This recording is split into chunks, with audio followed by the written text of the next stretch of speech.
I grew up in a Christian home with a Christian heritage and parents who loved the Lord and were faithful and dedicated to God. Growing up, I knew that God loved me. I knew that my parents loved me.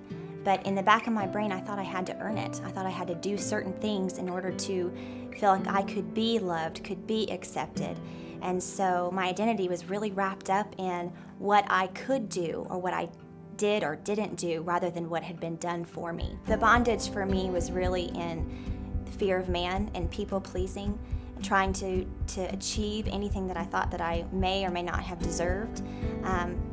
I was a perfectionist and really tried to please everyone and do everything I thought I needed to do in order to receive that acceptance or that love from God or even my family. My identity was really wrapped up in what I needed to do as opposed to what had been done for me. Every single member in our family, on both sides of my family, see my great-grandparents and my grandparents as such spiritual giants because they took a stand against the ways the enemy was attacking our family, and they said no. They believed in the authority that God had placed over their lives. They believed in what Jesus had done on the cross for them. I've been able to walk in a lot of blessings because of my Christian heritage. One of the things that first comes to mind is just dedication to the Lord.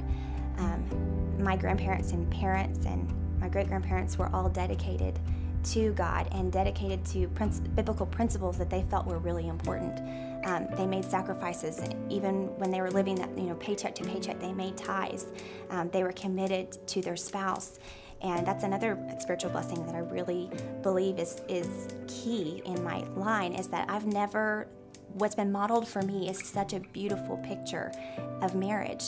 For my parents, my great-grandparents, and my grandparents, they all loved each other. And I saw a cord of three strands and how it can't be easily broken. That was modeled for me. And so when I got married, that is what I knew. I knew that you needed the Holy Spirit in your life to make a marriage work, to make it a beautiful reflection of our relationship with the Lord. So I've learned that Jesus is enough. Completely, wholeheartedly, He is enough to cover all of my insecurity, all of my doubt, all my worry, all my fear. These are some of the things I'm wanting to instill in my daughters. I want to tell them who they are at 4 and 2. I want them to know beyond a shadow of a doubt that they can go to the Lord with any concern, with any fear, with any doubt.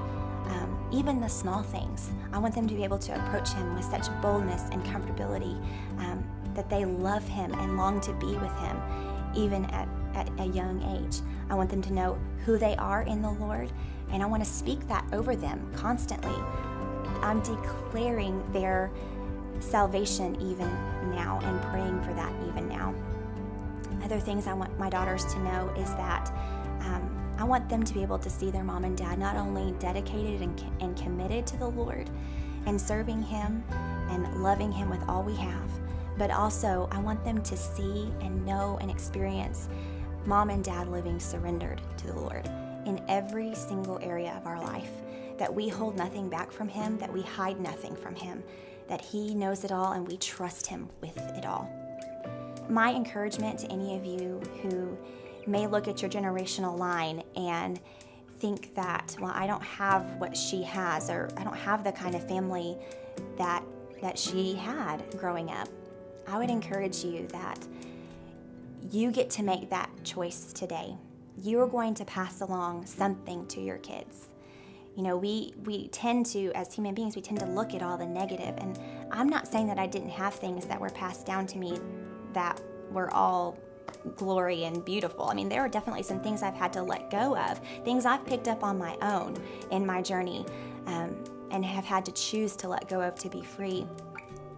But my encouragement to you would be to make that decision today, to stand in the authority that you've been given by the Lord, to say no more, and to speak blessing. I am Sarah Turner, and I've been released.